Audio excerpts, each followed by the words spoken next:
If Jack Jones is sidelined, who is the next man up for the New England Patriots at perimeter cornerback? Stick around. You're about to be locked in to the Locked On Patriots podcast.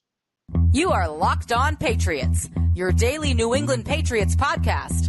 Part of the Locked On Podcast Network, your team every day.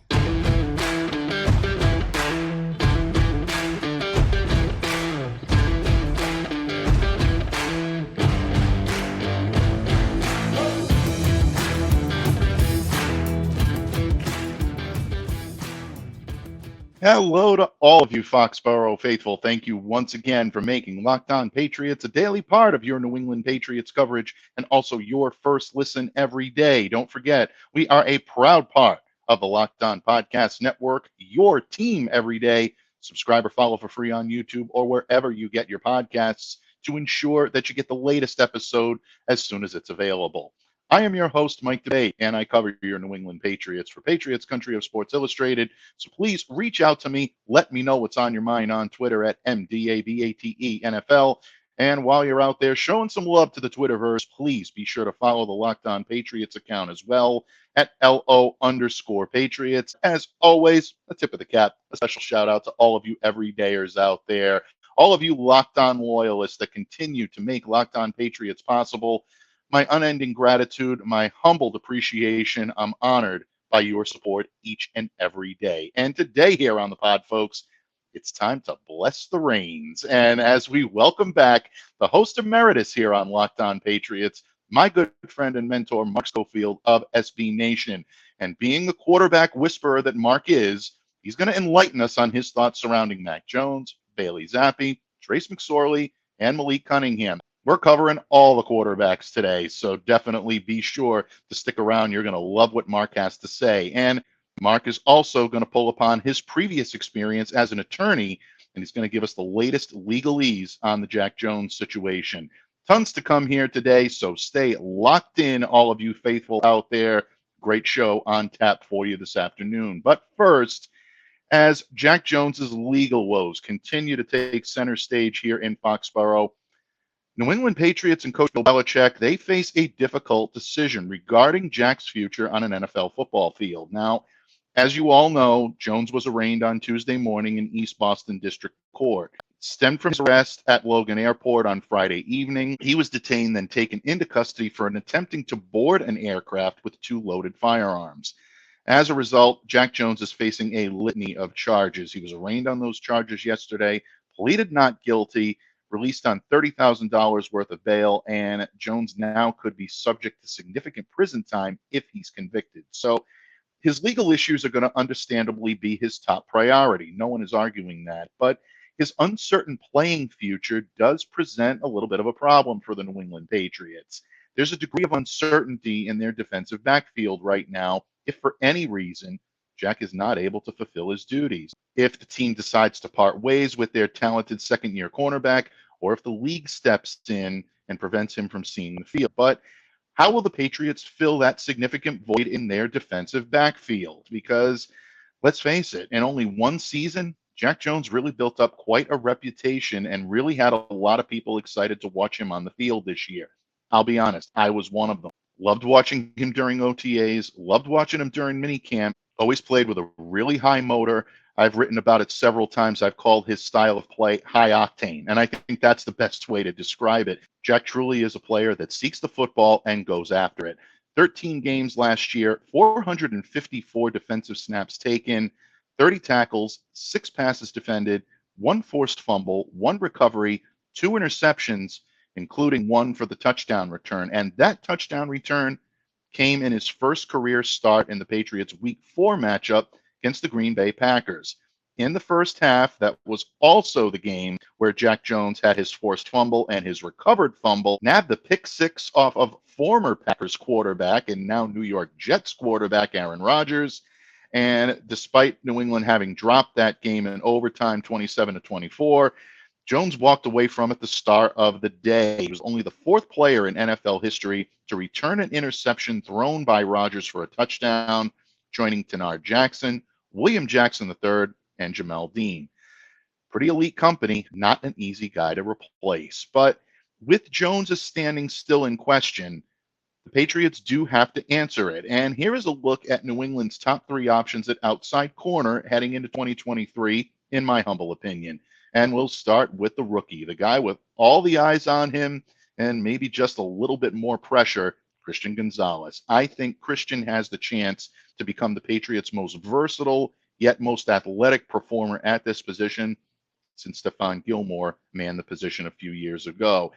He's going to be the team's primary boundary cornerback. And as we said here yesterday on the pod with Claire Cooper, I believe that was the plan all along, whether Jack was going to be a significant part of this defensive backfield or not.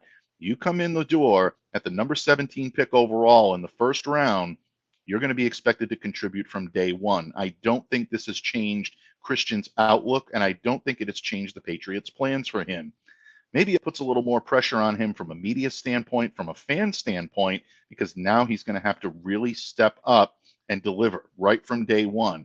He's at his best in man coverage, but he can also exceed in zone coverage because he always maintains eye contact with the quarterback. All of you everydayers out there know that I've mentioned this several times here on Locked On Patriots. His ability to read the quarterback, especially his eyes, is going to set him apart from his peers. Already shown enough athleticism and field savvy to ensure that at the very least, he's going to be a notable part of their core of cornerbacks for many years to come.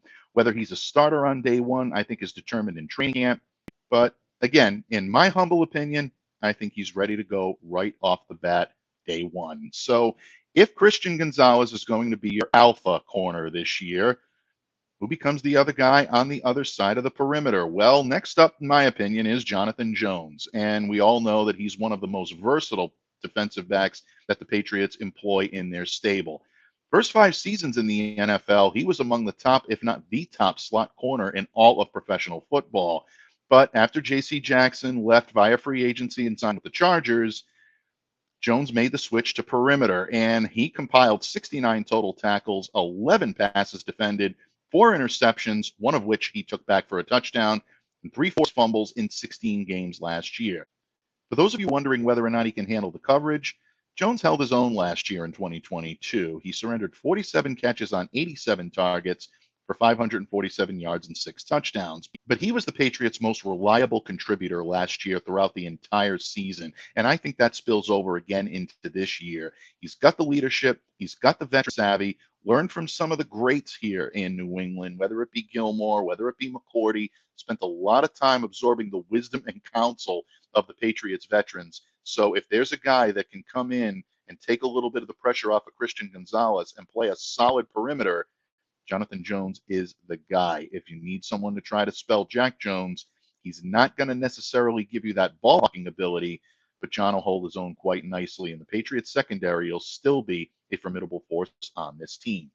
Now, one player I think that it's smart to keep an eye on is Jalen Mills, because even though Jalen can align in multiple positions within the Pats secondary, he spent the majority of his time at perimeter corner for the past 2 seasons here in New England.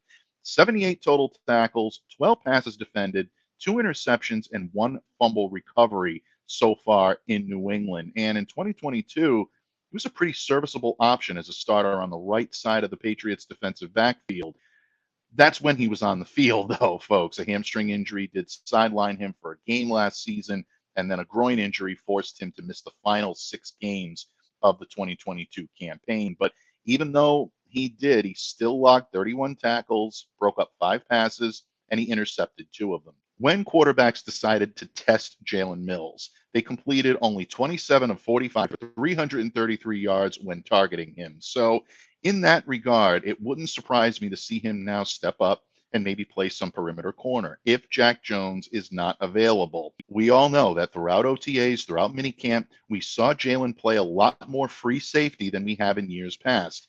As a matter of fact, when Jalen kind of exited and re-entered the fray here in New England, it looked like that was going to be a foregone conclusion. Jalen himself tweeted out that he would be playing safety, and a good amount of it. But it wouldn't surprise me to see him move back up to the perimeter if the Patriots feel they really need some help at that position. He might give you a little more physicality than John Jones, where I think John excels with his speed. Jalen can mix it up a little bit, and I think that might force the Green Goblin back to the outside in 2023, even though during the workouts we saw him align at safety. So keep a sharp eye on Jalen Mills. But again, if Jack Jones is not available, I think the Patriots go with Christian Gonzalez, Jonathan Jones, and let's not forget the team also has options in the slot like Marcus Jones, even Miles Bryant. They could step up and see a few snaps on the perimeter if need be. The team's got a couple of rookies that might be intriguing. If they have a strong training camp, stranger things have happened. One of these guys could find their way onto the 53-man roster, and I'm talking about Amir Speed. I'm talking about Isaiah Bolden. They've also got a pair of veterans that could make an impact here as well. Sean Wade, Quandre Mosley. So the Patriots have a number of different players at this position. And of course, let's not forget that all of this may even be a moot point. Jack Jones could end up playing for the Pats in 2023 after all. And in just a moment, Mark Schofield is going to don his legal cap, and he's going to let us know what to expect in the coming days regarding his situation and regarding exactly how possible it is that we see Jack on the field in 2023. All this and at least one more Toto reference. You got to make them every time Mark stops by. That will all happen and more when this episode of the Locked On Patriots podcast continues. But first, folks, today's episode is brought to you by our good friends over at FanDuel Sportsbook. Baseball season is in full swing, and there is no better place to get in on the action than FanDuel, America's #1 sports book, because right now, new customers get a no-sweat first bet up to $1,000. That's up to $1,000 back in bonus bets if your first bet doesn't win. Just go to FanDuel.com/lockedon to join today. Your favorite team over in Fenway is doing some great things. They have resurrected themselves and getting back into the hunt. So don't miss your chance to snag a no-sweat first bet up to $1,000 when you join FanDuel today. Just go to FanDuel.com/lockedon to sign up. FanDuel, official partner of Major League Baseball. Patriots fans, thank you once again for making Locked On Patriots a daily part of your New England Patriots coverage. And here today to talk about the story of the day, the story of the week here in New England, and that is, of course, the arrest and arraignment of Jack Jones, is one of our very favorites. You know his voice well, the host emeritus here on Locked On Patriots. So many credits to this man's resume. I can't name them all in a half-hour show, but he is a columnist extraordinaire, analyst extraordinaire for SB Nation. My good friend, Mark Schofield, drops by the pod today. Mark, thanks so much for coming back to Locked On Patriots. Welcome home. Mike, it's great to be back. It always is great to catch up with you before shows, chat some ball with you. I do understand you making me put the lawyer hat back on. It's a hat that I had taken off many moons ago, but we'll put it back on today. And I'll put it back on for you anytime, though. And excited to dive in. Definitely, and we're excited as well, and we thank you from the bottom of all of our hearts here on Locked On Patriots, listeners and hosts alike. And it always seems like we have a legal matter to discuss when we have you on here on Locked On Patriots, Mark, whether it be Antonio Brown or whether it be Robert Kraft. Jack Jones' legal woes continue to take center stage. Mark, I opened today's show by talking about the difficulty that the Patriots may have in making an on-field decision about Jack Jones's future, because we don't know what legalities may keep him or may not keep him from the football field in 2023 and beyond. Mark, we've heard some conflicting reports out there. Several legal minds have indicated that if there is a charge that sticks here, that there's going to be mandatory jail time as a result of it. Some have predicted up to 30 years in prison. Others have tempered it to be more of like the 18-month variety. In your legal opinion, and judging from what you've seen on this case, is there a realistic expectation that Patriots fans or really NFL fans can set here, or is it way too early for something like that? I mean, first, I think it's generally way too early. 2 firearms, which is why you've got up to, the 10 counts that he's facing, right? 2 counts each of possession of a concealed weapon in a secure area of an airport, 2 counts possession of ammunition without a firearm identification card, 2 counts unlawful possession of a firearm, 2 counts carrying a loaded firearm, and 2 counts possession of a large capacity feeding device. So that gets you to 10, 2 guns, 5 charges for each. Now, the biggest and the perhaps most severe comes with possession of a concealed weapon in a secure area of an airport. I mean, that's, bringing a loaded weapon onto a plane. That's a big time offense. It's interesting to note that for criminal cases, for criminal statutes, for criminal violations, there is a mens rea, a mental component often attached with these. Like, what sort of mental status did you need? Did you have to affirmatively, intentionally do something? Is just merely thinking about doing something? Like, that mental component is a part of it. And that's why his attorney made the statement that he didn't intentionally do this, because on the most severe charge, the statute reads as follows: knowingly have it in his possession or in his control, and knowingly conceal it. Like, that's the key language right there. Right. And the pushback from his attorneys is going to be, and it already has been, he didn't know and he didn't intentionally do this. It was, he had put that in his bag months ago, and then he didn't realize that it was still in there. And then he packed for this trip and put his clothes on top of it, didn't know that this box was in there. He didn't intend to do this. It was just basically an accident. That's what they're going to rely on. And so, that mental component, that mens rea, as we say in the legal world, is going to be a critical part of this. I also think it's important to keep in mind, we've got other sort of precedents in case law and situations, both in the NFL with Barry Switzer and in the sort of political world. Madison Cawthorn, there was a Delaware state senator who were found to have a loaded gun at an airport. And in most of these cases, the result is a plea agreement, a misdemeanor, and a sort of, don't do this again, otherwise we'll drop the world of the federal law enforcement on your head. In all likelihood, that's where this goes with Jack Jones.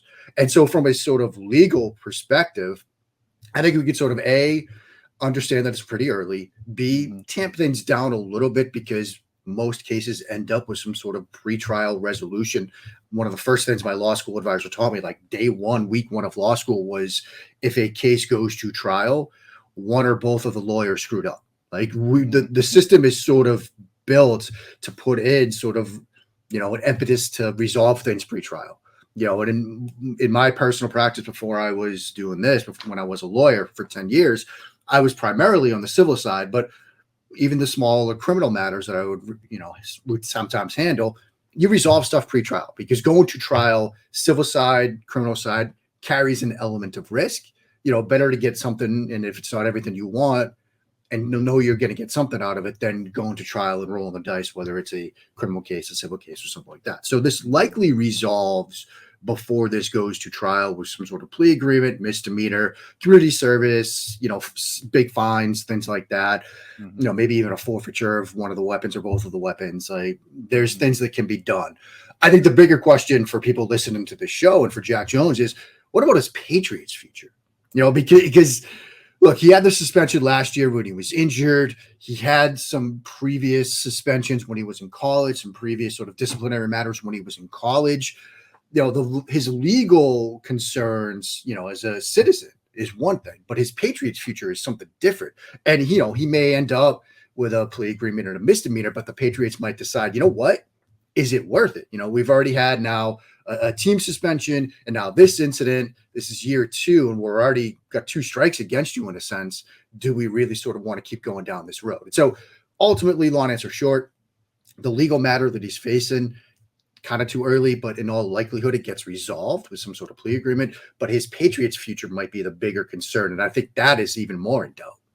Yeah, there's no question about it. And I know that Jack's attorney yesterday, Rosemary Scapicchio, definitely placed a degree of blame on social media and the sensationalistic journalism, I think, surrounding this case and cases like it, for jumping to conclusions, which she believed it put her client in a negative light. She did praise the New England Patriots for taking a temperate approach on this and saying that, they're not feeding into it. They're grateful that they're allowing Jack to at least tell his side of the story, or at least present his side of the story before a decision is made. We know there have been legal matters that have plagued this team in the past. And generally, the Patriots are very quick and very decisive in their action when it comes to matters like this.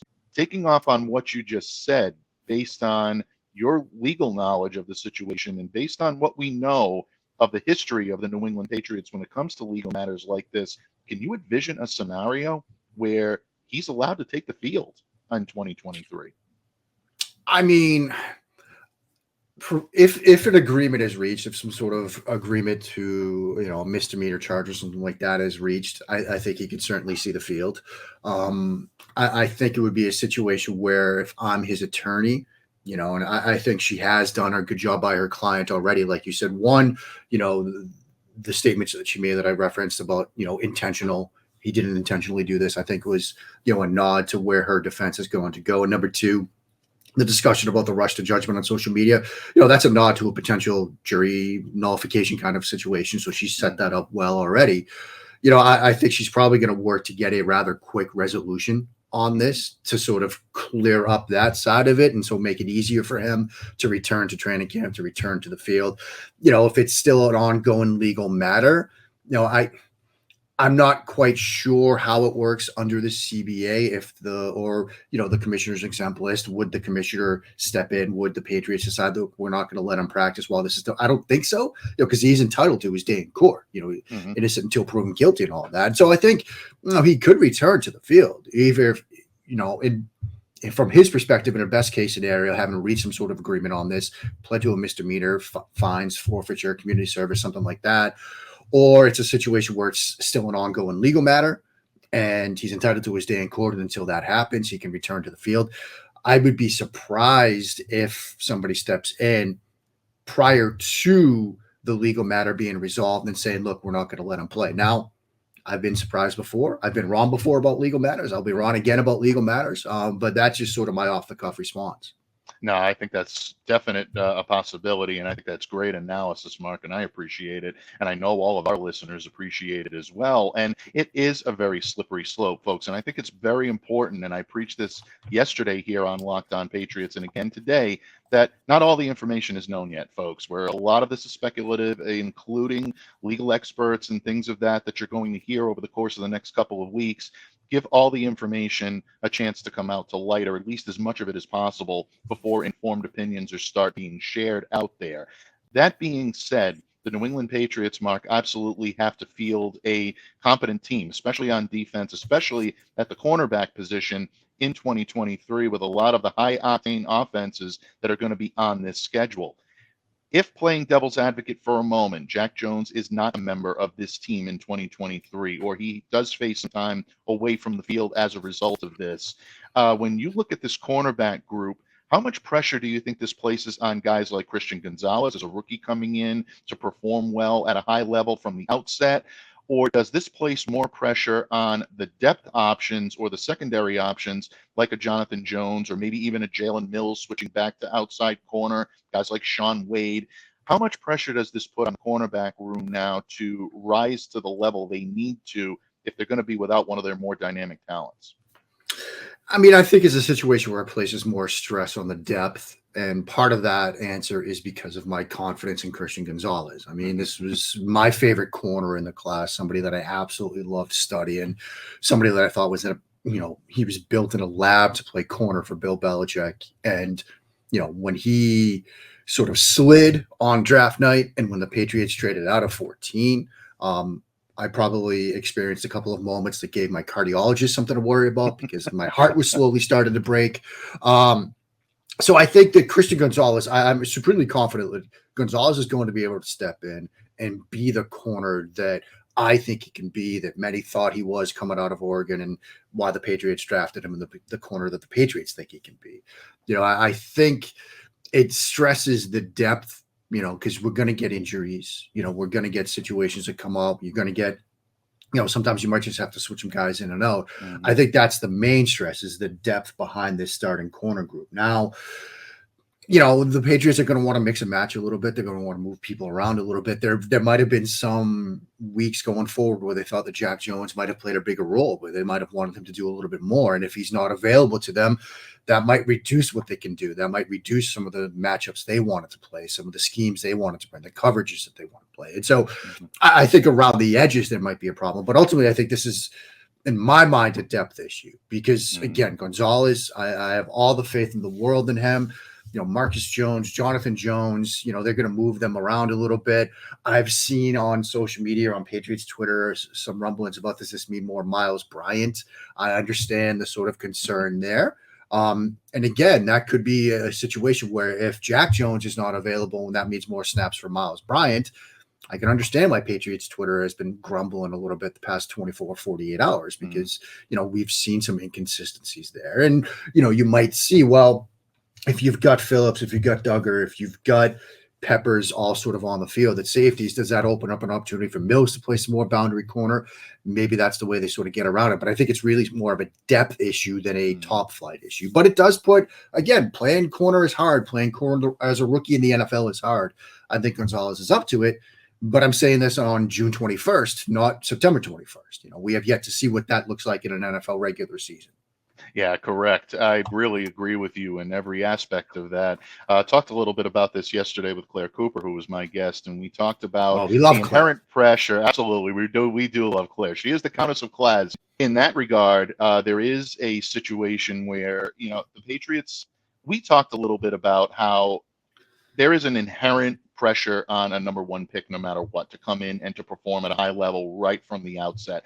I think you're going to see that on Christian Gonzalez. I share your feelings on him 100%. I believe he's up to the challenge. I believe he's going to be everything is advertised, maybe even more. Getting a chance to view him on the field just in a limited capacity in off-season workouts and in minicamp, you can see that this kid has tremendous athleticism and a future ability, if it's not there already, to lock down his side of the field.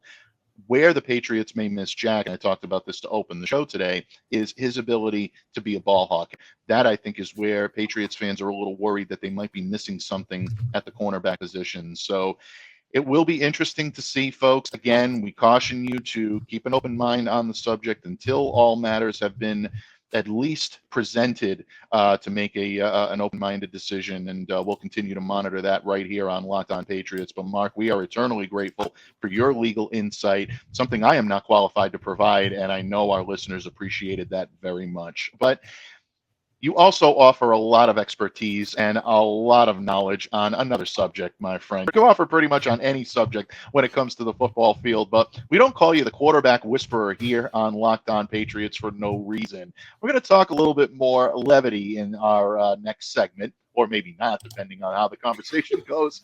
But at the same time, we are going to talk quarterbacks. We're not going to talk that Jones, folks. We're going to talk the other Jones, meaning Mac Jones, Bailey Zappe, Trace McSorley, Malik Cunningham. What does it all mean for the Patriots in 2023?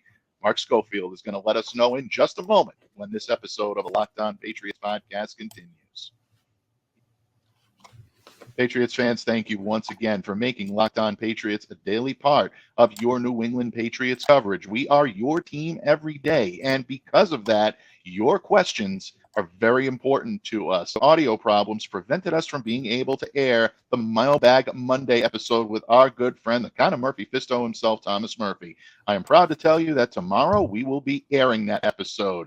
Murph joins me. We're going to take your questions, your comments, your concerns, and you definitely are not going to miss what he had to say this week, folks. It's going to be a fun one, so definitely check that out. Stay locked into Locked On Patriots. But here today, my good friend, Mark Schofield of SB Nation, the host emeritus here on Locked On Patriots, joins me. We're blessing the reins here in the studio of Locked On. And my friend, we did talk about Jack Jones in the previous segment an awful lot, but there are a lot of Joneses on this roster. And we're going to talk about, up until Friday, the Jones that made the most headlines in the offseason for no other reason than he is the starting quarterback of your New England Patriots, and that is Mac Jones.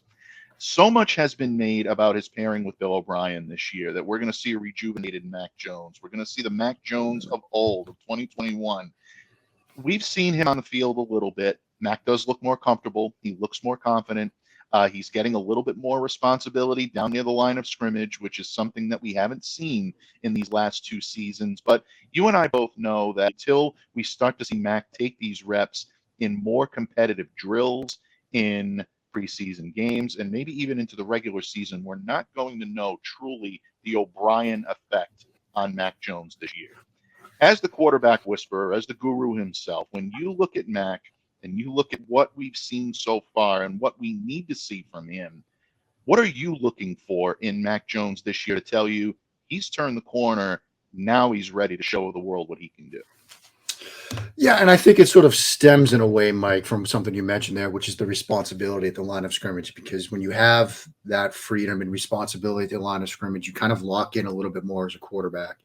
And I think it sort of gets to the decisiveness factor. I mean, I want to see a decisive Mac Jones, somebody that's making appropriately aggressive decisions in the downfield passing game, getting the ball out of his hands quickly when he needs to. Something you and I have talked about for 2 years now is identification of pre-snap pressures and being able to take advantage when you know, okay, they're bringing this blitz look. I'll replace it with the ball. I'll get it out quickly. I'll do X, Y, or Z to beat that look. It's something he struggled with as a rookie, something we certainly saw last year that he sort of struggled with.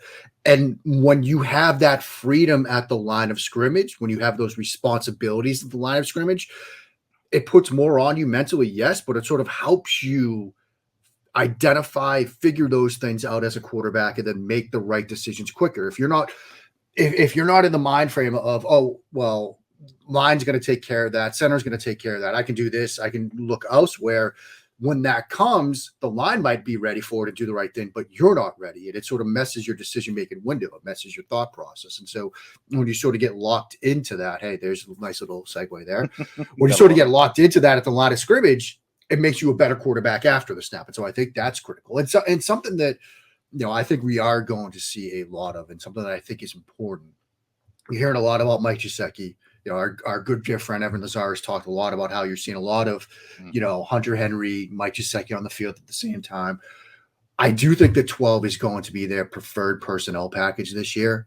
I think we are going to see, and again, Mike Gesicki, you might want to call him a big wide receiver, but technically we'll say that's a 2 tight end 12 personnel package. Look, as a rookie, Jones had an adjusted net yards per attempt of 7.2 when using 12 personnel. That was 7th among quarterbacks last year. 2 years ago as a rookie. Last year, that cratered 2.1% adjusted net yards per attempt. That was like 24th in the league, last among qualified passers. They took a big step back with that. I'm a firm believer in the idea that sort of NFL football is cyclical. And, we know 12 was a big personnel package years ago, but now everybody's getting, spread, 3 full wide receiver packages, 2 high safeties. Everybody's getting lighter and faster and all things like that. We're seeing more quarters coverage. Cody Alexander had a great graph on the rise of, 2 deep safety looks since 2018 in the sort of Goff, McVay, Rams offense. I think we're going to start see that trend come back a little bit. I think we're going to see more 12, 21 throughout the league. Max Toscano, who does great work at SB Nation for Shook the Valley, has been talking about this a lot this summer. And I think New England is going to be at the forefront of that. I think we're going to see a lot of 2 tight end looks this year. And I think, that gives you flexibility to both run and throw. Obviously, it puts the impetus on the defense to decide how they're going to defend that. I think 12 is going to be a lot of what they do this year. And I think it's going to get to decisiveness from Mac Jones. It's going to get to, the ability to run some play action stuff, go deep off of play action, which is something that Jones did extremely well at Alabama, both in the traditional play action passing game and the RPO type of, RPO deep throws off of RPO looks. And so that's what I'm kind of looking towards. That's what I'm going to have my eye on when we get into training camp and preseason games. Are we going to see a lot of 12? Is that going to be their sort of preferred personnel package? And don't forget during O'Brien's earlier stint, like they did do a lot of stuff out of 12. So it wouldn't surprise me to see them get back to that. But with respect to Jones specifically, it's decisiveness, both at the line of scrimmage in terms of sort of getting stuff set, identifying pre-snap pressures, getting ahead of that stuff with his mind, because this was a big issue that I had with Jones and something I thought he was going to be better at given what he did at Alabama was, okay, he's not the uber athlete that say, some of the other quarterbacks in that class, like Justin Fields was, or even Trevor Lawrence. But as long as he could get ahead of stuff with his mind, he could then beat pressure looks if he had to with his feet, with his athleticism. There was a play against Notre Dame in the semifinal where he saw a blitz look. He knew it wasn't going to get blocked up. So he was able to bail the pocket a little bit quicker than if he had not seen that coming. That's where he has to get back to. Perhaps with what he's done with O'Brien, but the responsibilities will be given at the line of scrimmage now, maybe he can get back to that quarterback that I saw at Alabama, who, when he needed to, could escape from pressure looks if he was able to identify them before the snap. Yeah, and I think that's such a big part of the growth that we're all hoping to see from Mac Jones, something I've been keeping my eye on. And it's difficult at this stage of the game, folks, because without the pads on, without Yeah. contact, you're not really going to be able to, you can simulate pressure all you want, but it's definitely not the same. Those strategic blitzes, Mark, and we've talked about these several times, you and I, offline as well as here on Locked On Yeah. Patriots, that come from the second and third level of the defense. That's where Mac Jones had his biggest difficulties. Even as a rookie, you saw him struggle, and last year you really saw him struggle with that. It's going to be imperative that those guys on the edges of the offensive line always are very cognitive that those could be coming at any moment, and Mac needs to be more aware in the situation. Maybe the comfort level and the responsibility that Bill O'Brien gives him might give him that confidence and that comfort, and maybe heighten his awareness when it comes to the pressure that seems to be closing in around him. Always great stuff, Bud, and we appreciate your insight on Mac. Before I let you go, though, I do have one more question. The Patriots also carry 3 other quarterbacks on this roster right now. I don't think anybody's questioning whether or not Bailey Zappe is the unquestioned second on this team. There might be some that believe that he can challenge Mac for that top spot. The jury is still out on that. We haven't seen enough yet to know whether or not there is a true quarterback controversy or a competition brewing here in New England. We'll know more when we see Bailey take a few more snaps in training camp, but there seems to be some questions surrounding Trace McSorley and even Malik Cunningham and the dynamic athleticism he brings to the table. And Malik, when you look at this, can you see the Patriots carrying 3 quarterbacks into this season, especially knowing that that reserve emergency quarterback rule now is in existence? I think they go 3. I mean, it does. I was a bit surprised, I'll admit, when I saw, that Malik Cunningham's getting a lot around wide receiver, because I really thought that they were going to look at him as a developmental prospect at the quarterback position, given some of the traits that he showed at Louisville, some of the things that he could do well. I thought, obviously, like, he needs room to grow and develop as a quarterback, as a pocket passer, but I thought he showed flashes at Louisville, some dig routes, standing in the face of pressure, where I thought there was something to work with, but it seems like they're going to really try him at receiver. Makes me think that he's going to be a practice squad candidate, and then they're going to try to figure out how they can bring him on. But with that sort of third quarterback emergency rule, like, I think there's a role for a third quarterback, and it does look like McSorley will probably be the option there, given what they're doing with Cunningham. And I think it is smart. I mean, let's not forget, that Packers game, when Hoyer got the start and then immediately Zappe came in, like, what was the plan after that? Right. And I think, because of the way the rule has been altered, because of what we saw with Brock Purdy, like, teams are going to, probably have that third quarterback just in case. Like, it's kind of like NASA, right? You have a backup plan for your backup plans. And right. So, I think that they're probably going to carry 3 quarterbacks. I look at Cunningham and the way they're using him as a wide receiver as, okay, he'll be a practice squad candidate and they'll have 3 quarterbacks. And, in a worst case scenario situation, you've got a guy that's got an NFL start under his belt to come in as your QB3. And so I think that's the approach. But like I said earlier, Mike, I've been wrong before. I'll be wrong again. I'll be wrong again 5 more times before this day is over, at least according to my son. So there you go. Well, folks, if he's wrong, I haven't seen it yet. I always call you the excellence of execution, my friend, simply because that is how we see you here on Locked On Patriots. Every day I take the microphone, still trying to get this job right in your honor. That Toto poster remains in front of me, folks, not behind me in the new studios. But I'll tell you what, next time Mark comes on the show, we're going to unveil that Toto poster. Everybody thinks it's a figment of my imagination. I assure you, folks, it is not. I've seen it. It is a Toto poster, I can vouch. And it does exist. And we would definitely be more than happy to share that with you the next time Mark is on the airwaves. But, buddy, what can I say? From your legal expertise when it came to Jack Jones to the quarterback expertise when it comes to Mac Jones, you always knock the wisdom and counsel meter off the charts here on Locked On Patriots, and we cannot thank you enough for it. Before we let you go today, please let everyone know where they can reach out to you, interact with you on social media, and what we can expect from the great pen, the great voice of Mark Schofield. We're in this sort of NFL quiet zone, but since I'm just a basic, sports writer now, I've got the College World Series. We got, we're down to the Final Four. We got LSU, we got Florida, we got Wake Forest, we got TCU. So we got 2 of those games today. I'll be covering those. I'm doing a lot of F1 coverage. I'm wearing the Team Haas hat right now. I'm interviewing drivers. I'm going to be going to races and stuff. But yeah, once we get back into, and I'm saying this right now for one listener in particular, and that's my mom, who's getting frustrated that I'm not writing as much football stuff. When we get back to August, Mom, it's going to be a lot of football stuff, and I'll start writing the X's and O's stuff. That's the stuff that everybody knows me for. But, in June and July, it's a lot of baseball. I'm going to be doing Wimbledon coverage. I mean, I get to do it all, which is a ton of fun. But yeah, the football stuff is near and dear to my heart. We'll be getting back to that once we get into training camp. Music to our ears, bud, to hear that you're going to be doing a lot more football coverage. We love it. But folks, check out anything that Mark does. It is appointment, listening, viewing, reading, and you're always much more informed, as you are today here on Locked On Patriots, for this man getting us his wisdom and counsel and his time here today to enlighten us on all things New England Patriots. Buddy, we look forward to you coming back on the show very soon. As for all of you folks, thank you so much for continuing to make Locked On Patriots a daily part of your New England Patriots coverage and your first listen every day. Don't forget, tomorrow here on Locked On Patriots, the Count of Murphy Fisto, the Green Master of Disaster, joins me here, and we are going to take on your questions on Mailbag Monday on a Thursday. Sounds weird, I know, folks, but you know what? Murph's Wisdom and Counsel is going to wake up for it. You're going to love it. Stay locked into Locked On Patriots. In the meantime, please continue to stay safe, stay well, be the change you wish to see in the world. On behalf of my good friend, my mentor, and the host emeritus here on Locked On Patriots, the great Mark Schofield, I'm Mike Debate. Have a great day, everyone. We'll see you tomorrow here on Locked On Patriots.